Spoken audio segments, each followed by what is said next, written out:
Bom dia, meu nome é Rafaele. Vamos falar hoje sobre o teórico Vallon, que contribuiu para a psicologia da aprendizagem. Bom, o teórico Vallon, ele nasceu em Paris em 1879.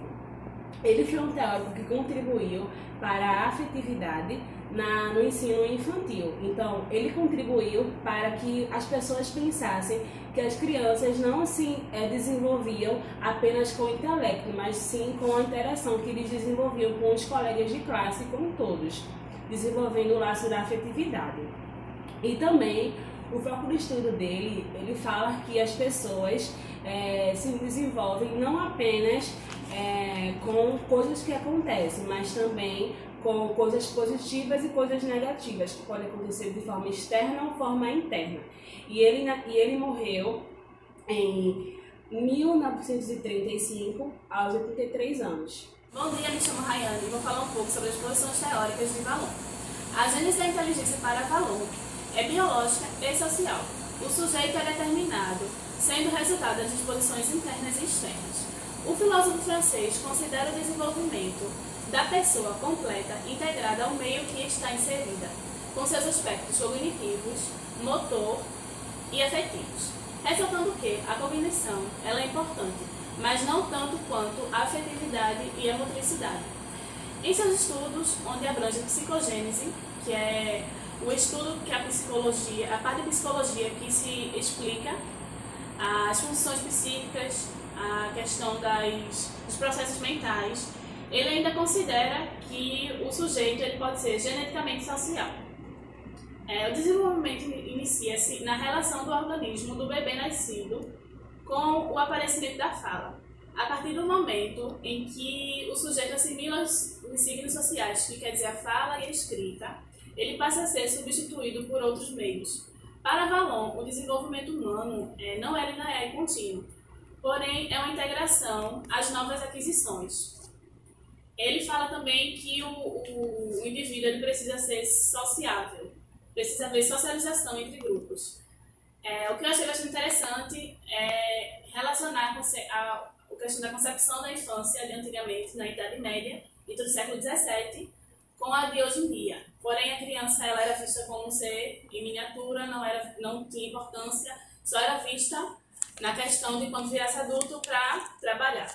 E hoje em dia, se a gente for nas escolas, a gente vê que se dá muita questão a importância do ver da criança. Então, a questão do brincar, de aprender, a questão do lúdico, e isso dá pela forma da autonomia, da integração social. Para Vallon, a pessoa ela deve ser vista como parte integrada no meio em que está inserida. A socialização se dá pelo contato com o grupo. Para que possamos associar mais a teoria de Vallon, existem 4 bases, que são a afetividade, que ela é a maneira de identificar e desenvolver durante o desenvolvimento de desejos, a questão das emoções, que são as emoções pela qual a pessoa se comunica consigo mesma para se conhecer, o movimento, que é a maneira pela qual as crianças expressam seus sentimentos, e a formação do eu, que é reconhecer o eu, que depende da relação com outras pessoas.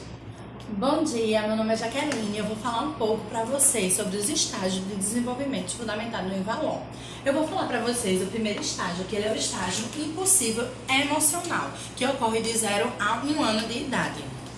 Nos primeiros 3 meses desse estágio, o bebê ele realiza movimentos reflexos, voluntários e impulsivos.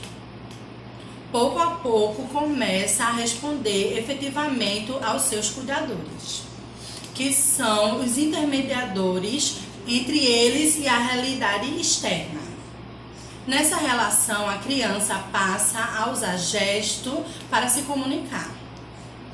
Aos 3 meses, por exemplo, ela consegue dirigir sorriso às pessoas e, através da efetividade, estabelece o primeiro e o mais forte vínculo entre as pessoas. Segundo Vallon, a força inicial da emotividade é utilizar a mãe para atender às necessidades do bebê, que dela necessita por muito tempo. É pela expressão emotiva, como choro, grito, e expressões faciais e agitação corporal que o bebê comunica suas necessidades. Apesar de ser uma comunicação emocional primitiva, ela é a porta de entrada para o mundo da cultura humana. Até aproximadamente 1 ano, o bebê está vivenciando ativamente o seu processo de socialização com aqueles que o cercam. E é totalmente dependente desse contato para a sobrevivência. Durante essa fase, o interesse do bebê por objetos se dá na medida que eles são apresentados para o bebê. Mas com o avançado desenvolvimento, a criança vai aprendendo a agir diretamente sobre o seu meio. E vai se dessocializando, que quer dizer, vai agindo de forma mais autônoma. Em um processo crescente de individualidade. Agora eu vou falar para vocês um pouco sobre o segundo estágio, que é o estágio sensorial, motor e projetivo, que ele ocorre entre 1 a 3 anos de idade. Nesse estágio, a exploração do ambiente físico se acentua na medida que a criança aprende a segurar coisas e objetos e a se deslocar.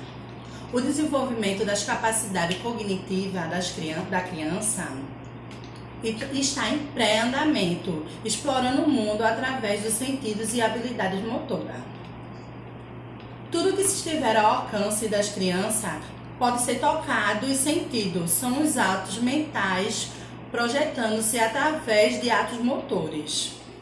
Mas pouco a pouco, esse ato motor vai diminuindo e dando lugar para o ato mental, ao pensamento. Com o desenvolvimento da fala, o pensamento também ganha impulso. A aquisição da linguagem permite que o pensamento se manifeste através da fala, o que rompe com a manifestação motora do pensamento. Isso representa um salto qualitativo no desenvolvimento infantil. É necessário que a vivência sensória motora do mundo seja inibida pela criança, para que sua vida mental floresça. Agora eu vou falar para vocês um pouco sobre o terceiro estágio, que é o estágio do personalismo, que ele ocorre de 3 a 6 anos de idade. Nesse estágio, a criança se depara com um conflito que envolve, por um lado, o desejo pela autonomia e, pelo outro lado, o fortalecimento com o vínculo com a família.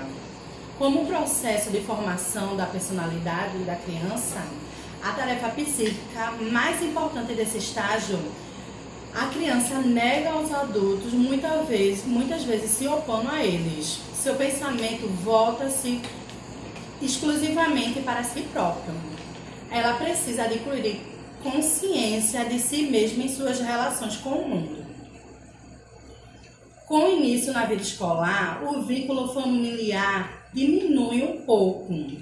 A criança começa a se direcionar para a autonomia, uma vez que a vida no ambiente escolar exige que ela gradativamente realize escolhas só, bem como exige que ela se concorde e discorde de algumas coisas. A criança naturalmente se vê em situações conflituosas. Contraditoriamente, enquanto ela caminha em direção à autonomia, também é necessário que ela, nessa faixa, ela se desenvolva a imitação. Ela imita o modo de ser, o modo de pensar das pessoas com que ela convive. Particularmente aquelas que desperta nelas uma admiração, como os pais, professores. A imitação é uma forma de inserção social, no que diz respeito à afetividade.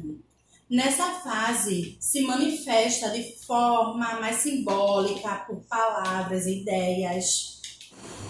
Bom, gente, agora eu vou falar para vocês sobre o quarto estágio, que é o estágio categorial, que ele ocorre entre 7 a 12 anos de idade. Nesse estágio, a criança ela utiliza cada vez mais a inteligência para explorar e conhecer os objetos do meio físico e social. Há um grande interesse em explorar situações novas, particularmente se envolvem coisas que podem ser manejadas e transformadas, ou seja, que dão margem ao exercício da criatividade. Nessa fase, a inteligência e o interesse pelo mundo externo são aspectos que prevalecem, ao contrário da afetividade, do interesse pelo mundo interno. Com o desenvolvimento da inteligência, a criança ela avança para um pensamento abstrato, ganha maior controle e habilidades como a memória voluntária, que é a capacidade de controlar as coisas e vai controlando a atenção e por aí vai. Gente, agora por último eu vou falar para vocês o estágio da adolescência, que ele começa a partir de 12 anos de idade. Nesse estágio, as modificações corporais que resultam na ação dos hormônios sexuais influenciam os adolescentes a buscar uma nova personalidade. Em função disso, há uma ruptura no equilíbrio efetivo. O adolescente ele deseja compreender suas inquietações, seus desejos e sua sexualidade e sua real identidade. É importante que os adultos, ao perceber que isso está acontecendo, eles ofereçam diálogo, apoio e também que eles estabeleçam limites. A criança pequena busca se relacionar com o adulto através da imitação. O adolescente ele deseja se diferenciar do adulto. O adolescente ele quer mudar, se transformar. Nessa fase é comum que a afetividade ela apresente o contorno cada vez mais distante, que leva o adolescente a criar teorias sobre os seus relacionamentos com as pessoas. Isso é uma forma de tentar e tornar compreensível para si mesmo o seu próprio universo afetivo. Os conflitos internos e externos fazem com que os adolescentes se voltem cada vez mais para si mesmo e busquem sua autoafirmação como forma de lidar com as transformações corporais e psíquicas, impulsionadas pela maturação sexual. Vallon ele afirma que o desenvolvimento não se encerra na adolescência e permanece por toda a vida do indivíduo. A afetividade e a cognição sempre estarão em movimentos, mas às vezes haverá predomínio de uma ou de outra, mas estarão sempre em interação durante as inúmeras aprendizagens que a gente desenvolve ao longo da vida. Bom, gente, eu espero que vocês tenham gostado. É isso aí, muito obrigada a todos que presenciaram o nosso vídeo e escutaram.